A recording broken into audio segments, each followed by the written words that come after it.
এক প্রকার নীরবে নিভৃতে বড় রাজনৈতিক মাস্টার প্ল্যান সাজিয়েছে বাংলাদেশ জামাতে ইসলামী।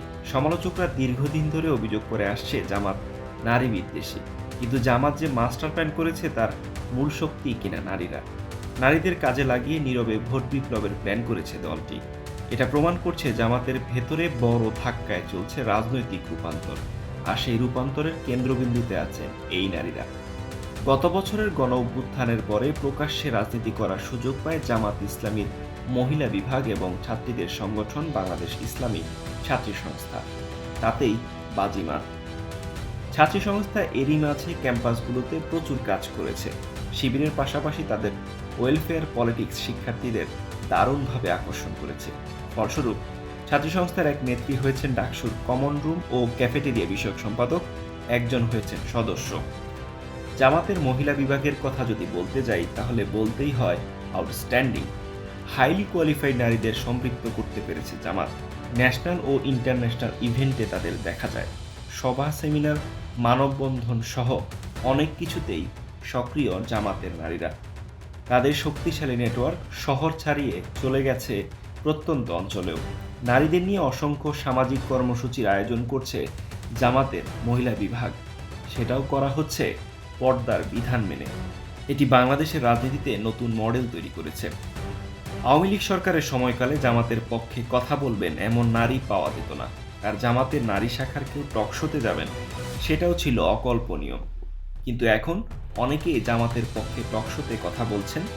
তাদের মধ্যে অনবদ্য প্রকৌশলী মার্দিয়া মমতাজ। জামাতের নারী নেত্রী হিসেবে টকশোতে তাকে ঘায়েল করার চেষ্টা কম হয় না, তবে ঠান্ডা মাথায় গুছিয়ে এমনভাবে তিনি সবকিছুর জবাব দেন, অনেক সময় সেটি দেশবাসীকে মুগ্ধ করে, প্রতিপক্ষকেও বাহবা দিতে বাধ্য করে। টকশোতে মার্দিয়া মমতাজের উপস্থিতি মানেই আনিস আলমগীর, রুমিন ফারহানা, জাহিদুর রহমান, সাইয়েদ আবদুল্লার মতো আওয়ামী লীগ ও বিএনপি পন্থীদের মূর্তমান আতঙ্ক। কাজী জেসিনের মতো সঞ্চালকরাও তার যুক্তিতে টাস্কি খান।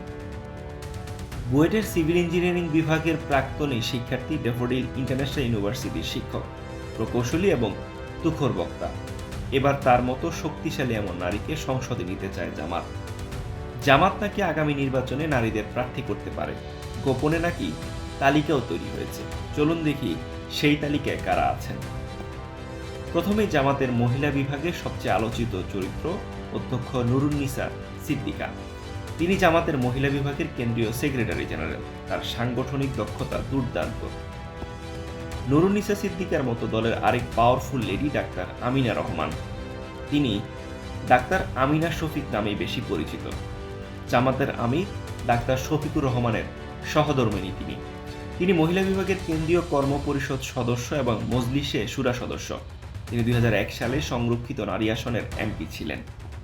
এই তালিকায় আছেন সাবেক এমপি, ঢাকা মহানগর দক্ষিণ মহিলা বিভাগের অভিভাবক সদস্য এবং কেন্দ্রীয় শুরা সদস্য শাহানারা বেগম। আরও আছেন সুপ্রিম কোর্টের আইনজীবী ব্যারিস্টার সাবিকুন নাহার মুন্নি। তিনি জামাতের মহিলা বিভাগের সহকারী সেক্রেটারি। এছাড়া জামাতের নায়েবে আমির ডাক্তার সৈয়দ আবদুল্লাহ মোহাম্মদ তাহেরের স্ত্রী অধ্যাপক ডাক্তার হাবিব আক্তার চৌধুরী এবং অ্যাডভোকেট শিশির মুনিরের স্ত্রী সুমাইয়া রায়হানকে নিয়েও আলোচনা চলছে। তাদের একজন পেশায় ডাক্তার, অন্যজন আইবিএ গ্র্যাজুয়েট এবং গ্রামীণ ফোনের সাবেক টিম লিডার। ডাকসুর কার্যনির্বাহী সদস্য এবং ঢাবি শাখার ছাত্রী সংস্থার সভানেত্রী সাবিকুন নাহার তামান্নাদের কিভাবে রাষ্ট্রের জন্য আরও বেশি কাজে লাগানো যায় সেই চিন্তাও করছে জামাত। আবার সরাসরি জামাতের রাজনীতির সঙ্গে সম্পৃক্ত না থাকলেও ইসলামী ভাবধারায় বিশ্বাসী ডাকসু নেত্রী জুমা ও রাফিয়ার মতো নারীকে রাষ্ট্র পরিচালনায় কিভাবে সম্পৃক্ত করা যায় সেটি নিয়েও ভাবছে জামাত ইসলামী। বিশ্লেষকরা বলছেন, জামাত নারীদের মাধ্যমে একটি নীরব ভোট বিপ্লব তৈরি করছে, যা বাংলাদেশের অন্য কোনো রাজনৈতিক দল এখনও তৈরি করতে পারেনি। এটাই জামাতের নতুন মাস্টার প্ল্যান। দর্শক, আপনি কি মনে করেন জামাত সত্যিই নীরব ভোট বিপ্লব ঘটাতে পারবে? আপনার মূল্যবান মতামত জানান কমেন্টে।